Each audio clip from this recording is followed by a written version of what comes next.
यहाँ खड़े होकर जिस तरह से पहले कटाक्ष किया कमल पर, ना जाने कमल से उनको क्या विरोध है, लेकिन कमल के लिए, कमल का अगर शब्द का प्रयोग राजीव नाम के लिए भी किया जाता है, कमल के फूल को अगर राजीव कहेंगे तो वो भी है, लेकिन कहीं ना कहीं कमल को बुरा दिखाने का प्रयास किया गया। अरे भाई, ये बात सही है कि हमारा चुनाव चिन्ह कमल का फूल है और जनता ने तीसरी बार लगातार हमें सत्ता में बिठाने का काम किया है, लेकिन केवल एक कमल का फूल नहीं, इन्होंने अपमानित कुछ और करने का काम भी किया और मैं उसका थोड़ा उल्लेख यहाँ पर जरूर करना चाहता हूँ। ये कमल, इससे जुड़ा हुआ नाम राजीव भी है और राजीव आप जानते हैं किसका नाम है, आप सब जानते ही हैं, तो क्या उनको भी बुरा समझते? क्योंकि इन्होंने राजीव को हिंसा के साथ जोड़ने की बात कही, कमल को हिंसा के साथ जोड़ने की बात कही, लेकिन मैं कहना चाहता हूँ माँ लक्ष्मी का आसन भी कमल है, हमारा राष्ट्र पुष्प भी कमल है, और जिस पद्मासन मुद्रा में सिंधु सभ्यता में भगवान शिव की पशुपति नाथ के रूप में मूर्ति मिली थी, लोकमान्य तिलक पद्मासन मुद्रा में ही समाधिलीन हुए थे। आप कहते हैं कमल के चारों तरफ हिंसा है, आप कमल का अपमान नहीं कर रहे, आप बल्कि महायोगी भगवान शिव, भगवान बुद्ध और लोकमान्य तिलक जैसे महापुरुषों का अपमान कर रहे हैं। इसलिए अगली बार कमल के बारे में बोलने से पहले थोड़ा सोच कर बोलिए कि आप किस किस का अपमान कर रहे हैं, और केवल रील के नेता मत बनिए। मीम्स आपकी खूब बनती है, रियल नेता बनने के लिए सच बोलना पड़ता है। और सर, कुछ लोग एक्सीडेंटल हिंदू हैं और महाभारत का ज्ञान भी एक्सीडेंटल है।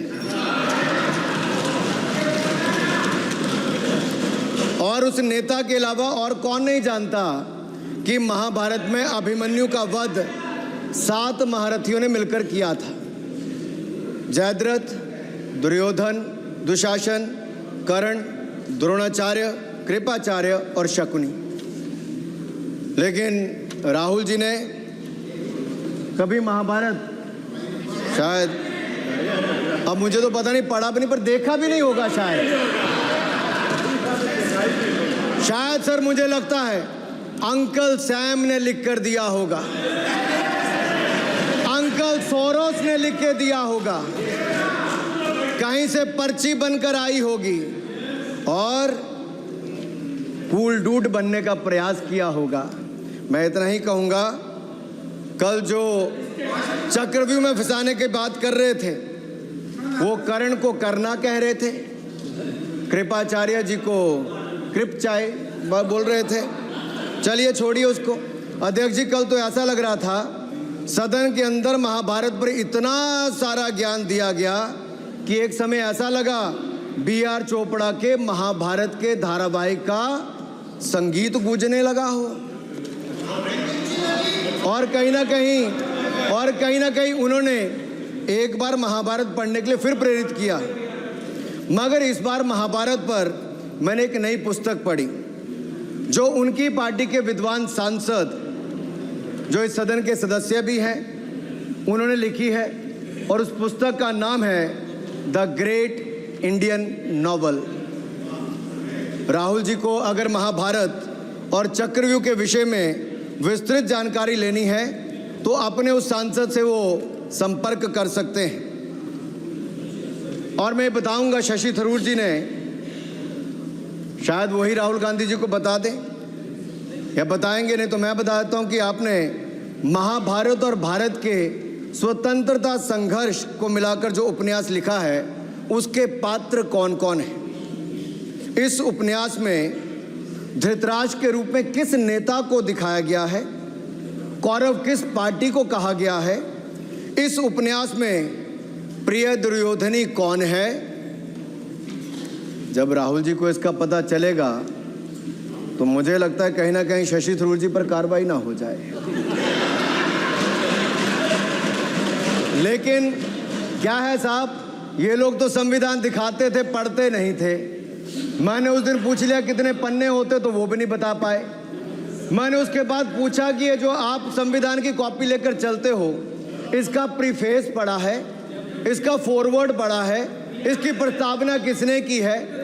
के वेणुगोपाल जो सॉलिसिटर जनरल इनकी सरकार के समय भी रहे होंगे, सीनियर एडवोकेट हैं, या गोपाल शंकर नारायण जो सीनियर एडवोकेट हैं, उन्होंने उसकी प्रस्तावना की थी और प्रस्तावना में लिखा था कि कैसा काला अध्याय वो इमरजेंसी का समय था। और ये संविधान जो डॉक्टर BR अम्बेडकर जी ने दिया, अगर ये नहीं दिया होता तो आम जनमानस को अपने अधिकारों का पता भी नहीं लगता। लेकिन इन्होंने तो उसको पढ़ा ही नहीं था, लेकिन केवल कॉपी दिखा रहे थे इतने दिनों से साहब। ऐसे ही महाभारत पर भी ऐसी हालत लग रही है। और मुझे लगता है, और नहीं तो गूगल दाता तो थे, इनसे पूछ लेते। आप क्या करते हो साहब, साथ में कुछ बताया करो। सर, इस उपन्यास के, माननीय सभापति जी, इस उपन्यास के मुताबिक जिस पार्टी के सर्वे सर्वा आप हैं, उस उपन्यास के वही कौरव पार्टी है।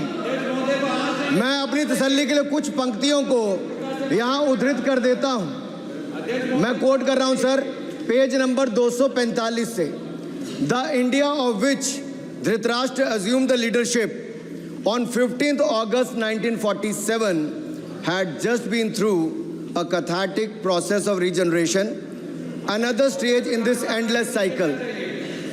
अब 15 अगस्त 1947 को प्रधानमंत्री के रूप में मोदी जी तो नहीं थे, और ये कह रहे हैं कि जिन्होंने 15 अगस्त 1947 को उस समय वो सत्ता ली थी, वो धृतराष्ट्र थे। तो धृतराष्ट्र किसको कहा गया? धृतराष्ट्र को किसको कहा गया? अब आपने मुझे बांध रखा है। कल स्पीकर ने कहा है, स्पीकर महोदय ने कहा कि उस समय के लोगों का नाम नहीं लेना। तो प्रथम प्रधानमंत्री जी को धृतराष्ट्र मैंने नहीं कहा, इनके अपने ही सांसद ने अपने ग्रेट इंडियन नॉवल में कहा है। शशि थरूर जी कहाँ हैं? कहीं छिप तो नहीं गए? आज शो कॉज हो सकता है। फिर देखिए प्रिय दुर्योधनी और धृतराष्ट्र के विषय में क्या लिखा है। I quote from page 293। In Delhi, blind Dhritarashtra ruled with Priya Duryodhani by his side, and he pledged the nation not so much to the gas and hot water of his Fabian preceptors, but to smoke and steam of the modern industrial revolution their ancestors had denied this country. Sir, ये सबको पता है कि इस देश के एकमात्र Fabian Samajwadi कौन थे, और ये फैबियन समाजवादी कौन थे उसके बारे में किसी और ने नहीं, आपके ही सांसद ने लिखा है। अरे वाह, इसमें तो आगे इमरजेंसी की चर्चा भी है, और जिसे इंदिरा गांधी जी ने थोपा था। और इमरजेंसी का उपयोग किया है। सौगत दादा, you are not Shashi Tharoor, please. ये देश इनकी यातनाओं का सर भुगत भोगी रहा इमरजेंसी के समय। और वो काला खंड, वो काला अध्याय वो देश कभी भूल नहीं पाएगा, जिसने देश के लोगों को कठिन शब्द इमरजेंसी के बारे में भी बताया। सर, तो हम चर्चा कर रहे थे द ग्रेट इंडियन नॉवल के अध्याय 7th बुक की, जिसमें प्रिय दुर्योधनी और उनके प्रिय पात्र शकुनी शंकर डे देश में आपातकाल लगाने की योजना बना रहे थे। सर, मैं पढ़ता हूं कि शकुनी ने क्या कहा। I quote, what you could do now is to declare an internal siege, a grave threat to the stability and security of the nation from internal disruption। जिस बुक को आप कोट कर रहे हैं उस बुक को आप सबमिट कर दीजिए। मैं कर दूंगा साहब, एक कॉपी आपको भी भिजवा दूंगा साहब, एक टेबल पे भी रख दूंगा। So what you could do now is to declare an internal siege, a grave threat to the stability and security of the nation from internal disruption. No one has ever defined the permissible procedures under an internal siege, which leaves it to more or less up to us to define them, Shakuni added. And the next, sir, from page 366, I quote, not to mention censorship of the press hai? Not to mention censorship of the press, which is nowhere explicitly ruled out in the Constitution. Suspension of certain fundamental rights, free speech, assembly, and that sort of things, and measures to put up the judiciary in their place, said Shakuni. Kindly sit down. Sir, Kindly sit down. ये किसी और ने नहीं, और मैं कहना चाहता हूँ सर, माननीय अनुराग जी, एक किताब गौरव जी को भी भिजवा दीजिएगा। मैं कॉपी गौरव जी को भिजवा दूंगा सर।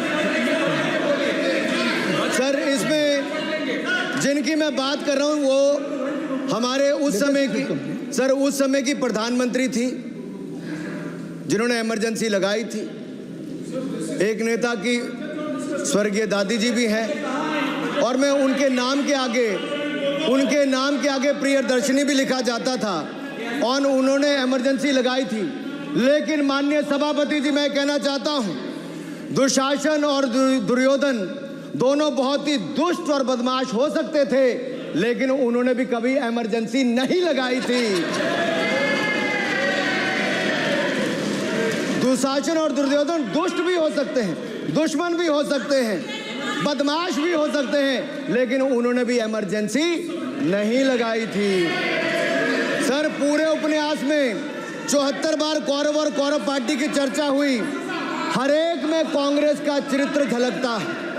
राहुल जी सदन में हजारों साल पूर्व हुए महाभारत की कहानी सुना रहे थे, मगर उनकी अपनी पार्टी के पढ़े लिखे एक विद्वान पूर्व मंत्री और सांसद आज के महाभारत की कहानी लिखते हुए बताते हैं कि कौन कौरव था, कौन शकुनी था, कौन धृतराष्ट्र था, कौन दुशासन था, कौन दुर्योधन था, कौन कर्ण था। जरूर पढ़िएगा, सबके किरदार उसी में मिलने वाले हैं। और शायद जिस समय शशि थरूर जी लिख रहे थे, उस समय आपका टैलेंट इनको पता नहीं था, नहीं तो 100 पन्ने तो आप पे ही लिख देते साहब। आप चाहते कार्रवाई हो जाए। माननीय सभापति जी,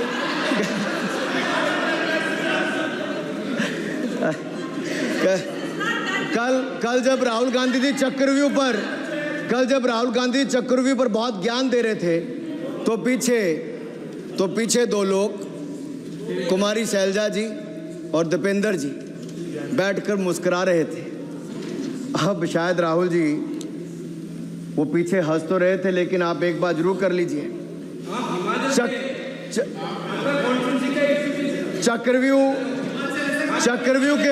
चक्रव्यूह के परिप्रेक्ष्य में इन दोनों से बेहतर कौन बता सकता है हरियाणा के चुनाव आने वाले हैं। जान लीजिए कि कौन शकुनी है और कौन अभिमन्यु है, नहीं तो बहुत देर हो जाएगी।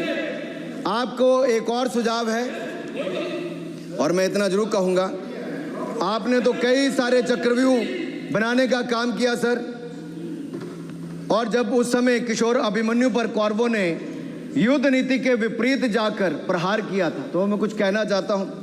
इतने में पुत्र दुशासन ने पीछे सा था वार किया, निष्प्राण हुए एक गदा से सिर पर था प्रहार किया।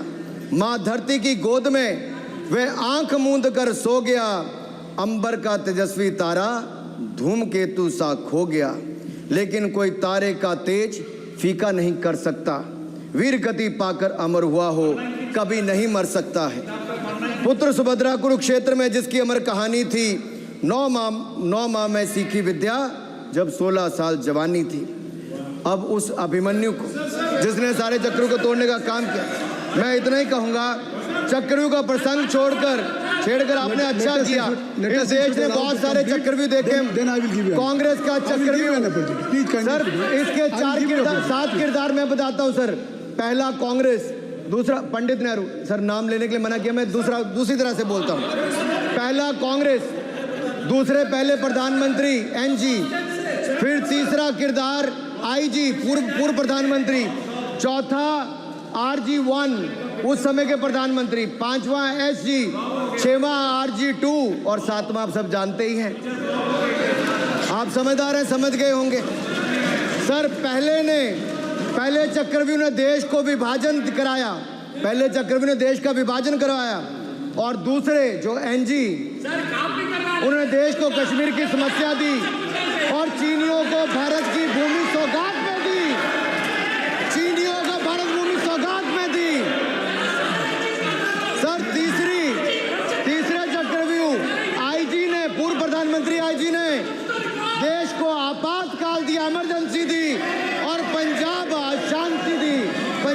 शांति दी।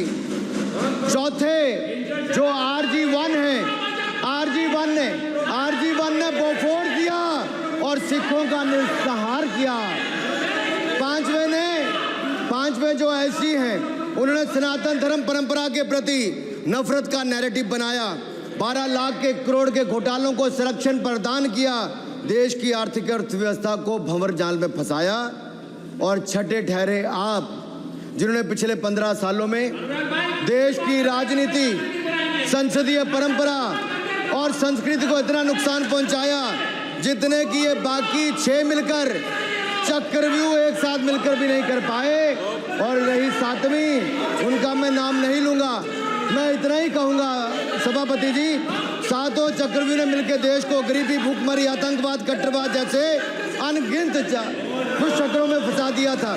देश को हमने इन आपके दुष्चक्रों से बचाया है, आजाद कराया और माननीय प्रधानमंत्री मोदी जी के नेतृत्व में विकास रथ को आगे बढ़ाया। आज दुनिया में भारत को 5वीं बड़ी अर्थव्यवस्था बनाया।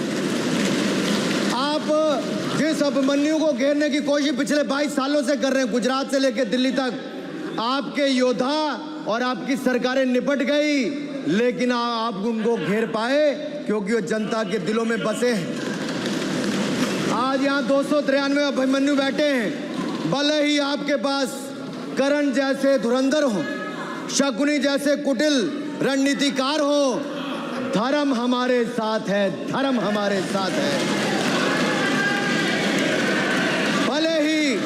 भले ही आपके पास नारायणी सेना हो, लेकिन स्वयं भगवान कृष्ण हमारे साथ है।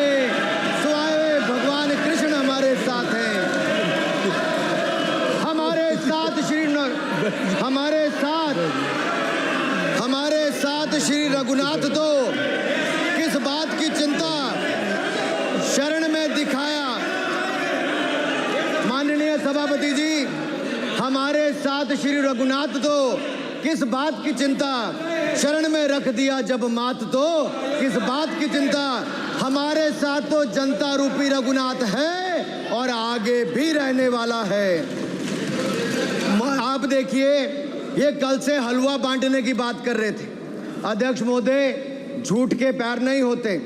ये झूठ अक्सर कांग्रेसियों के कंधे पर सवार होकर सैर करते हैं, जैसे मदारी के कंधे। सर, इसको देख लें। माननीय सभापति जी, झूठ सब के बजाय आप असत्य कहें। झूठ असंसदीय है, उसको हम कार्रवाई का हिस्सा बनाएं। असत्य कहें। माननीय सभापति जी, I have already given ruling. Mister Venugopal ji, I have given ruling. माननीय सभापति, असत्य के पैर नहीं होते और ये असत्य अक्सर कांग्रेसियों के कंधे पर सवार होकर सैर करता है। जैसे मदारी के कंधे पर बंदर होता है, वैसे ही राहुल जी के कंधे पर बंदर होता है। जैसे मदारी के कंधे पर बंदर होता है, वैसे राहुल जी के कंधे पर झूठ का बंडल होता है, जिसे वो रोज यहाँ परोसते हैं। ये बजट पर, सदन पर। माननीय सभापति जी, जिस व्यक्ति को बजट निर्माण की प्रक्रिया का पता ना हो, संसदीय कार्य में रुचि ना हो, मात्र अध्यादेश को फाड़ने का काम किया हो, उससे क्या अपेक्षा की जा सकती है। मैं पूछना चाहता हूँ, हलवा किसको मिला? मैं पूछता हूँ, हलवा किसको मिला? राहुल जी बताइए, हलवे की बात की थी, जीभ घोटाले का हलवा किसने खाया? वो फोर्स घोटाले का हलवा किसने खाया? अंतरिक्ष देवास घोटाले का हलवा किसने खाया? नेशनल हेराल्ड के घोटाले का हलवा किसने खाया? सबमरीन घोटाले का हलवा किसने खाया? अगस्ता वेस्टलैंड घोटाले का हलवा किसने खाया? 2G स्कैम हलवा किसने खाया? कॉमनवेल्थ स्कीम का हलवा किसने खाया? कोयला घोटाले का हलवा किसने खाया? वाल्मीकि योजना घोटाले का हलवा किसने खाया? चारा घोटाले का हलवा किसने खाया? यूरिया स्कैम का हलवा किसने खाया? राहुल जी, हलवा मीठा था या फीका?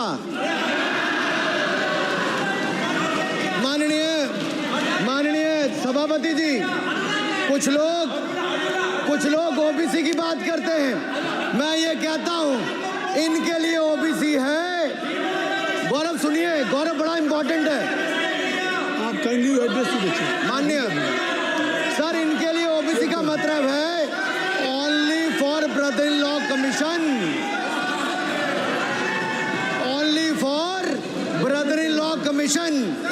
और only for brother in law commission के लिए काम करने वाली पार्टी अदर बैकवर्ड कास्ट की बात करती है तो आर्मी को भी पंखे के साथ लटकर आत्महत्या कर लेनी चाहिए। मतलब जिस पार्टी ने अपने पार्टी के अध्यक्ष जो एक पिछड़े वंचित समाज से आते थे उनको धोती से खींचकर पार्टी से बाहर निकाल दिया हो, उसके शहजादे हमें ज्ञान बांट रहे। अरे साहब, इनको पहले तो एलओपी का मतलब समझना पड़ेगा। ये लीडर ऑफ प्रोपेगेंडा नहीं, लीडर ऑफ ऑपोजिशन है। इसका मतलब लीडर ऑफ ऑपोजिशन है। ऑन बिहाफ ऑफ सर, ये लीडर काइंडली लिसन मी माननीय अध्यक्ष जी, माननीय अध्यक्ष जी, मैं जवाब आपको दे रहा हूँ। माननीय सभापति जी, माननीय मंत्री जी, एक मिनट चुप सुनिए। माननीय गौरव जी, आप या माननीय सदस्य जो कह रहे हैं, मैं समझता हूं कि माननीय राहुल जी एलओपी उन्होंने भी बात कही सरकार पे या सरकार के मंत्रियों के लिए नाम लिया, तो उसका जवाब अगर वो दे रहे हैं, अनपार्लियामेंट्री वर्ड जो होगा उसको मैं स्पष्ट करता हूँ। मैं अनपार्लियामेंट्री उन्होंने झूठ कहा था, मैंने उसको स्पष्ट कर दिया। झूठ कहा था उन्होंने, मैंने स्पष्ट कर दिया। अनुराग ठाकुर जी। सर, माननीय अध्यक्ष जी, माननीय सभापति जी, आप देखिए, मैं इतना ही कहना चाहता हूं कि अब झूठ परोसना बंद कर दें, क्योंकि एलओपी का मतलब लीडर ऑफ प्रोपेगेंडा नहीं, लीडर ऑफ ऑपोजिशन होता है। अब संधि है, ठीक है, असत्य है, निराधार। जी सर, जी उसके ठीक है, निराधार है सर। ओबीसी की बात, जनगणना की बात बहुत की जाती है। माननीय सभापति जी, जिसकी जात का पता नहीं वो गणना की बात करता है।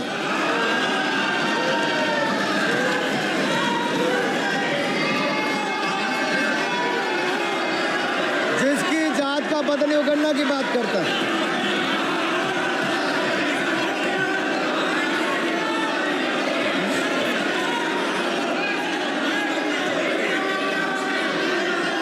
माननीय सभापति जी,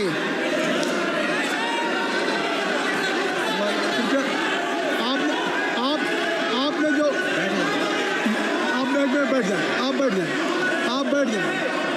आप बैठ जाएं।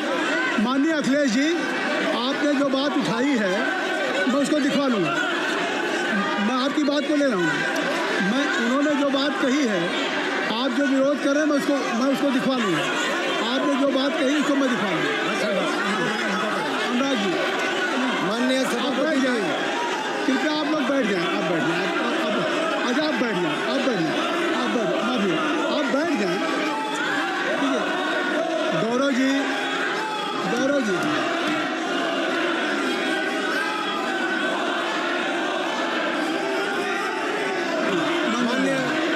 माननीय सभापति जी, मैं आपको याद कराना चाहता हूँ, इसी सदन में एक पूर्व प्रधानमंत्री जी ने RG1 ने ओबीसी को आरक्षण देने का विरोध किया था। RG1 ने ओबीसी को आरक्षण देने का विरोध किया था। एक मिनट माननीय मंत्री जी, एक मिनट। लीडर ऑफ अपोजिशन बोलना चाहते हैं, आप लोग बैठ जाएं।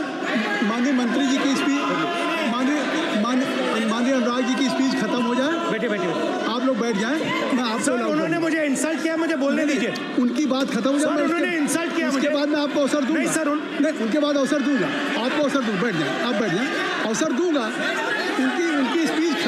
उनकी स्पीच खत्म हो जाए। प्लीज आप बैठ जाओ। अनुराग जी, कल किस को इंसल्ट कर रहे थे? आपको अवसर दूंगा। अवसर दूंगा। अच्छा, एक मिनट बैठ जाए। आप बैठ जाए। सर, मैं क्लैरिटी कर दूं। सर, मैंने कहा एक मिनट बैठ जाए। आप सर, मैंने बैठ जाए। आप सब लोग बैठ जाएं। अच्छा, आप सब लोग बैठिए, आप सब लोग बैठिए। चल, अब लीडर ऑफ अपोजिशन को मैं बुला रहा हूँ। अब ये पर is it fair if I am allowing to your leader of opposition, is it fair? मैं फिर मैं उनको बुला लूँगा।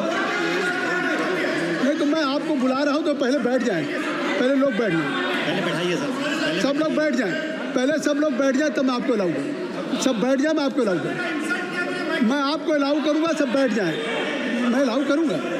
आप मेरी बात सुन नहीं पा रहे, मैं आपको अलाउ करूँगा, पहले सब बैठ जाए, हाउस इन ऑर्डर होगा। गौरव जी आप भी बैठ जाएं, मैं लीडर ऑफ अपोजिशन को अलाउ कर दे रहा हूँ। अगर आप ये कह रहे हैं कि हमें इंसल्ट किया गया, मैं बिल्कुल आपको अलाउ कर रहा हूँ। सर दीजिए सर, बोलने दीजिए सर, मैं आपको अलाउ बोलने दीजिए सर, ऐसा नहीं बोल सर रहा। बोलने दीजिए सर। मैं आपका नाम तो लूँ, राहुल गांधी। स्पीकर सर देखिए,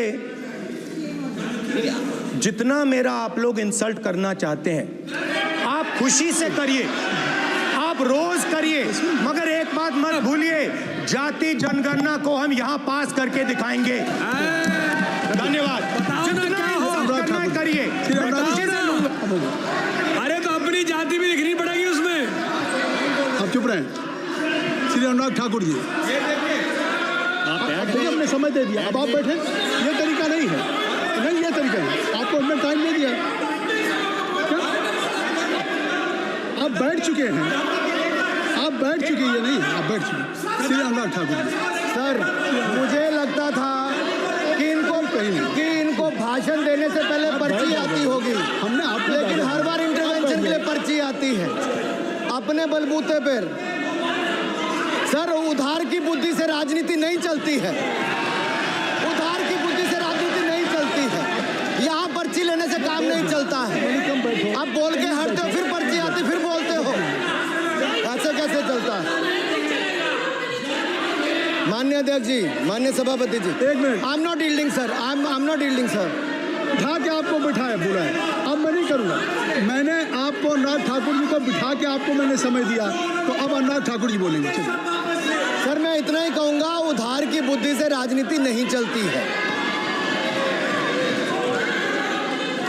आजकल कुछ लोगों पर जातिगत जनगणना का भूत सवार है सर, लेकिन मैं इतना कहूंगा सर मैंने क्या कहा था सर माननीय सभापति जी, मैं गंभीर बात कर रहा हूं, ये नहीं सुन रहे। मैंने कहा था जिस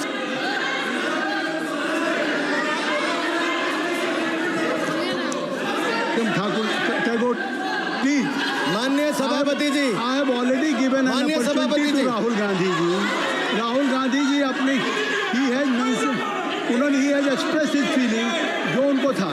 नहीं आप बेल से बाहर आ जाए, कृपया आप बेल से आ जाएं, फिर मैं उनको फिर समय दे दूंगा, जी सर मैंने कहा था कि जिसको जात का पता नहीं वो गणना की बात करता है। मैंने नाम किसी का नहीं लिया था सर, नाम तो किसी का नहीं लिया था, नाम किसी का नहीं लिया था, लेकिन जवाब देने कौन खड़े हो गए। सर मैं कहना चाहता हूं माननीय सभापति जी, अगर आप देखेंगे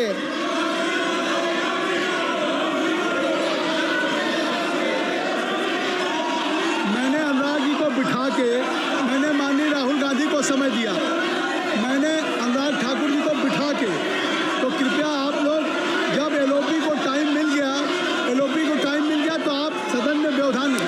आप फिर बोलना चाहते हैं, आप खड़े हो जाइए, आप फिर बोलना चाहते हैं, खड़े हो जाइए, चलिए खड़े हो जाइए, आप लोग जाइए बिल से बाहर। LOP please, LOP I am giving, तो आप बिल से तो जाइए। सर स्पीकर सर, अगर मैं आपके एलओपी को टाइम दे रहा हूं तो आप ये क्या मतलब?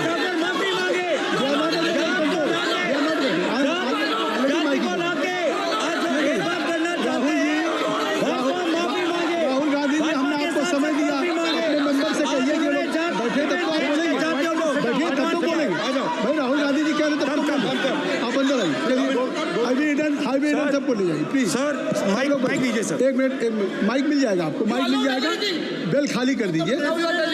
इतनी अच्छी वर्षा पूरा देश इतनी अच्छा बजट पे स्पीच दे रहा है। यू हैव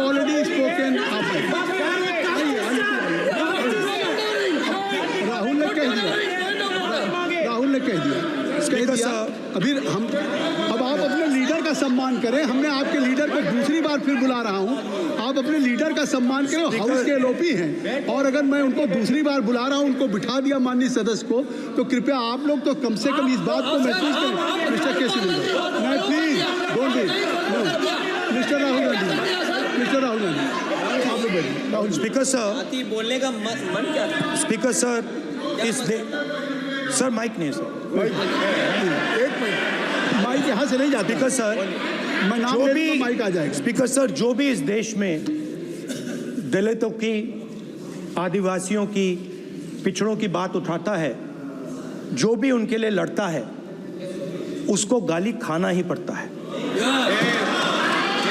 और मैं ये सब गालियां खुशी से खाऊंगा, क्योंकि महाभारत की बात हुई तो महाभारत में अर्जुन को सिर्फ मच्छी की आंख दिख रही थी, उसी प्रकार मुझे सिर्फ मच्छी की आंख दिख रही है।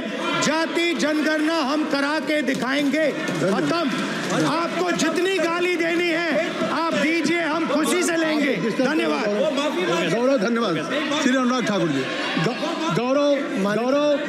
गौरव जी, नहीं गौरव जी, आप देखिए, गौरव जी आपको हमने समय दीजिए, खत्म हो जाएगा सर।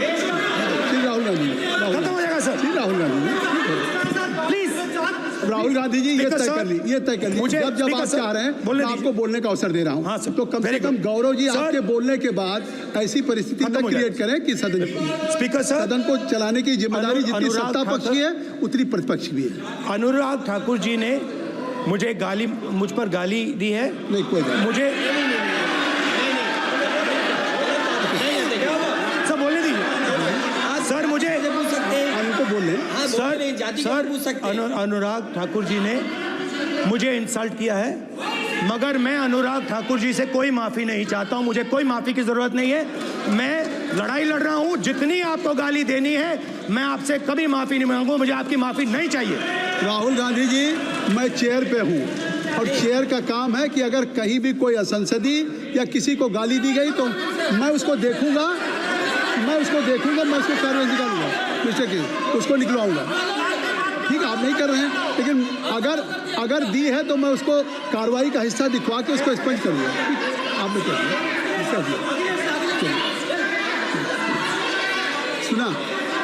सुन रहा हूँ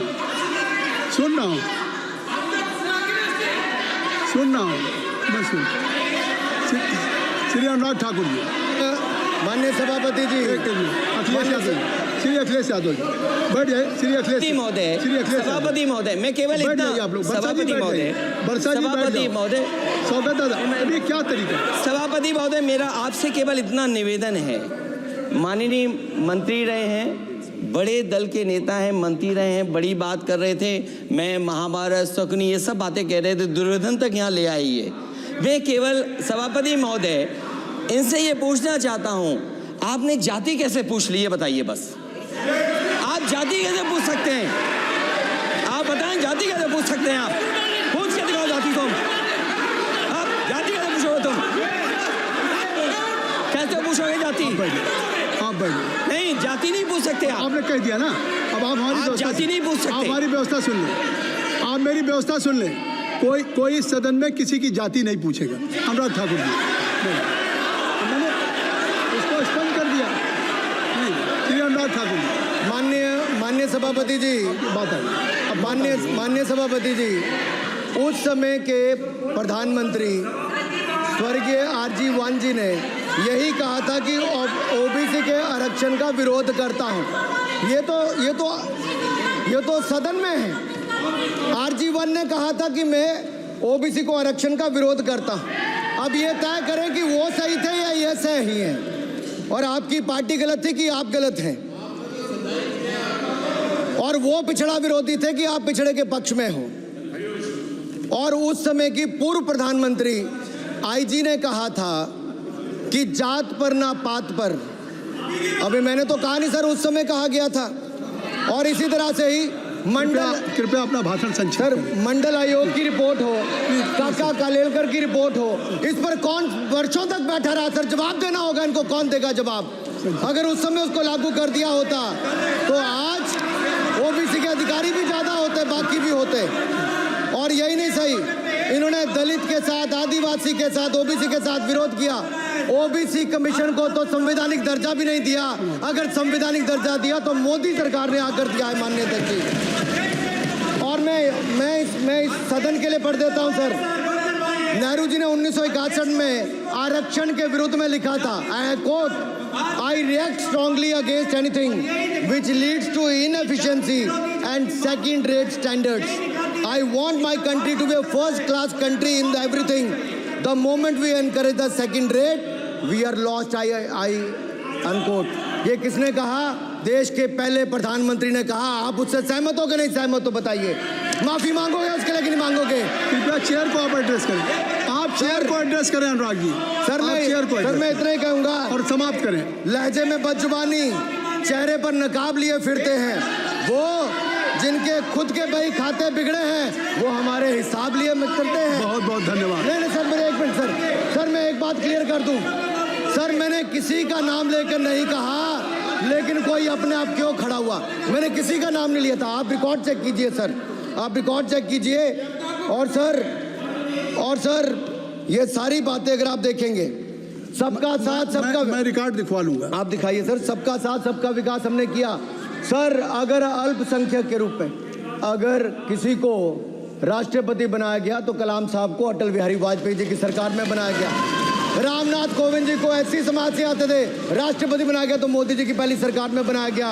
एक महिला ट्राइबल को अपनी क्षमता के आधार पर अगर देश का राष्ट्रपति बनाया गया तो द्रौपदी मुर्मू को हमारी सरकार। अगर ओबीसी प्रधानमंत्री है तो आज माननीय प्रधानमंत्री मोदी जी।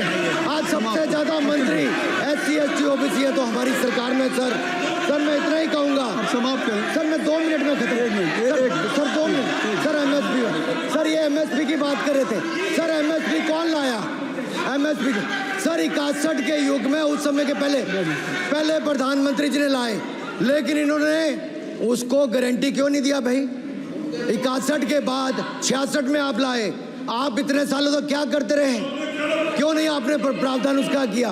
सर दूसरा मैं कहना चाहता हूँ, कर्नाटक में 1200 किसानों की आत्महत्या की। 1200 किसानों ने गए आप मिलने के लिए। कितने एससी एसटी ओबीसी थे? कितने एससी एसटी ओबीसी थे? सर वहां के ओबीसी का पैसा, एससी एसटी का पैसा, उनका बजट 34% कर्नाटक में खत्म करके अलग कर दिया गया। पूछा आपने क्या उनसे? कौन किया? और सर यही नहीं, मैं पूछता हूं सर मैं पूछता हूं इनमें से सर। अब आप संक्षिप्त समाप्त करें। आप समाप्त सर एक मैं कहना चाहता हूं सर आप देखिए ओबीसी के लिए आज ओबीसी का कोटा खत्म करके अगर मुसलमान को आरक्षण देने की बात कोई करता है तो आपकी आंध्र कर्नाटक आपके कहने पर वो लोग करने की बात करते हैं। आप यहाँ पे ओबीसी की बात करते हो सर। माननीय सभापति जी, मैं एक बात और कहना चाहता हूँ यहाँ पर। एक बात सर, अग्निवीर की बात कही गई और अखिलेश यादव जी ने मेरा नाम लेके कहा। सर मैं हिमाचल प्रदेश से आता हूँ, बहुत छोटा राज्य, 70 लाख की आबादी है सर देश में कारगिल के समय सबसे ज्यादा शहादत दी तो हिमाचल के वीर सपूतों ने दी। 4 परमवीर चक्र विजेता हुए, 2 हमारे यहाँ से हुए। 1 रैंक 1 पेंशन ये बात 40 साल तक इन्होंने दी। सर अगर दी तो प्रधानमंत्री नरेंद्र मोदी जी ने आकर दी। और ये नहीं सर, अग्निवीर योजना में 100% एम्प्लॉयमेंट की गारंटी है और हमारी 100%। सर एक बात अंत में लास्ट बात कह रहा हूँ सर, ये लास्ट है सर। मैं एक बात, ये आखिरी बात कह रहा हूँ सर। युवाओं के लिए बजट में बहुत कुछ है, नौकरी से लेके इंटर्नशिप से लेके बाकी सब। मैं निर्मला जी को और प्रधानमंत्री जी को बहुत बहुत उसके लिए बधाई देता हूं। सर स्पेस सेक्टर के लिए 1000 रुपये वेंचर कैपिटल फंड भी दिया गया। सर जिस देश में स्पेस के नाम पर शायद बहुत कम कुछ दिखता था, आज चंद्रयान मिशन की सफलता के कारण दुनिया का पहला देश भारत बना है। सर यही नहीं सर, इनके समय हेमराज का गला रेत कर ले गए थे, वापस नहीं लाए थे। हमने सर्जिकल स्ट्राइक करके अपनी सेना को मजबूत किया सर। डॉक्टर प्रदीप, स्टार्टअप में सर हम नंबर 1 बने। सर आखिरी लाइन है सर 30 सेकंड सर, आखिरी लाइन सर। ये कहते हैं देश में डर का माहौल। सर मैं इतना ही कहूंगा, डर का माहौल है अपराधियों में, डर का माहौल है भ्रष्टाचारियों में, डर का और भय का माहौल है देशद्रोहियों में, अधर्मियों में। कुकर्मियों में, डॉक्टर और प्रदीप सबसे पाणिग्राही। ज्यादा डर का माहौल है देश के दुश्मनों में सर, देश के दुश्मनों में। सर अंत में मैं इतना ही कहूंगा कि माननीय निर्मला जी ने 7वां बजट तो लाए, ये जन भावनाओं का बजट है जिसका पूरा सदन पूरी प्रशंसा करता है, और इनको माननीय प्रधानमंत्री जी को बहुत बहुत बधाई और साधुवाद देता डॉक्टर है। प्रदीप पाणिग्राही, डॉक्टर प्रदीप पाणिग्राही, डॉक्टर प्रदीप क्या कहना चाहते हैं? शशि थरूर जी। Rule 353. Mr. Premchandran ji. He has not. He cannot take my I'm name not repeatedly mentioning your without name. notice. No, no. I have given whatever you wanted to raise. Already LOP has raised the issue. Akhilesh Yadav ji has raised. No point of order. No point of order. No, nothing. Shashi Tharoor जी, अब तय कर लीजिए आप लोगों में। Doctor Pradeep Panigrahi. Sir, I'd like to speak for a minute. Shri Vishnu Padare ji. Mr. Chairman, sir, let me point out he has repeatedly taken my name. Sir, he has repeatedly taken my name. एक बढ़िया I think I have खबर the right to है, respond, sir. आप भी सुन लो, आपको जरूरत है, आपका भला होगा। मोदी जी ने ऑयल एंड गैस का नाम पर अंडमान में 4 जगह में अक्टूबर में ऑयल ड्रिलिंग काम शुरू हो जाएगा। ये मोदी जी वो नहीं है। चलिए। नंबर टू, भाई प्रदीप किसने बेचा था सर? भाई प्रदीप मिर्जापुरी इम्पल का राजा लोग आए थे, चेन गैंग बना के जेल बनाया था भाई प्रदीप। इस पार्टी ने भाई प्रदीप बेचा था कैसीनो का नाम पर, जुआ खेलने का नाम पर बचाया था। मैं विष्णु बोधराय एंटनी माफी मांगा था, भाई प्रदीप बेचा था इन लोगों ने। उसका माताजी ने बना था बफर जोन चारों रिजर्व अंडमान निकोबार का। देखो क्या बना है मोदी, आपने क्या बनाया। जय हिंद, बर्बाद की जय। डॉक्टर प्रदीप पाणिग्राही।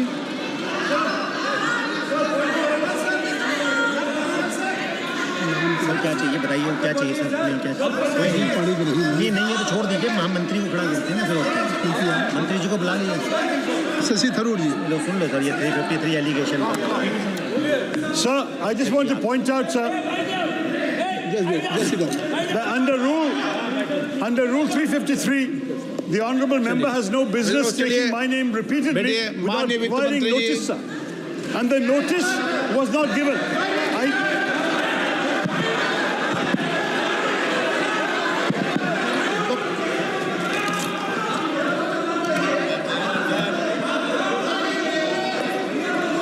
ये तरीका ठीक नहीं है आपका, ऐसा नहीं है। बोलिए क्या पॉइंट ऑफ ऑर्डर है, नंबर बताइए पॉइंट ऑफ ऑर्डर का। Point 353, sir. 353 He has repeatedly taken my name without notice. अब आप लोग 352 और 353 को पढ़ी लो। आज सुनो एक बार, बैठो। Sir, I have been, पढ़ लो इसको। I have the right to respond, मुझे sir. डेली के daily. Sir, I have the right to respond. Do I not? पढ़ाओ, बोलो। The gentleman has repeatedly taken my name and quoted me. I mean, I should be grateful that he has revived a 35-year-old book of mine, which he has quoted extensively, the great Indian novel published in 1989, which is a satirical novel, which unfortunately the gentleman has missed the satire. I do want to point out, sir, that the fact is that we have recently fought the elections of 2024 and not the elections of 1989. So that's the first point, is to understand the context in which this has been written. Second and more important, sir, I think it's important to understand that whereas many things have been said in the course of writing novels, there are also many subsequent books I have written which he could have quoted where he may be somewhat less happy with the result. And thirdly, sir, as far as there are many people on that side of the fence who have said many things far more recently against their own party, which he should remember can also be quoted back at them. So I think at this point, sir, this is not a literary discussion. I'm grateful for this, but I don't believe this is the right way to proceed in this matter. Thank you, sir. Sir अगली बार नए novel का इस्तेमाल कर लेंगे sir. सारे सदन को रोज सदन में इस किताब को उठाते हो आप, और रोज एक कानून उठाते हो 352 353 बाइबल है। तो ये 2 बाइबल के 2 अंश आज मैं पढ़ के सुना देता हूँ पूरे सदन को। इस बाइबल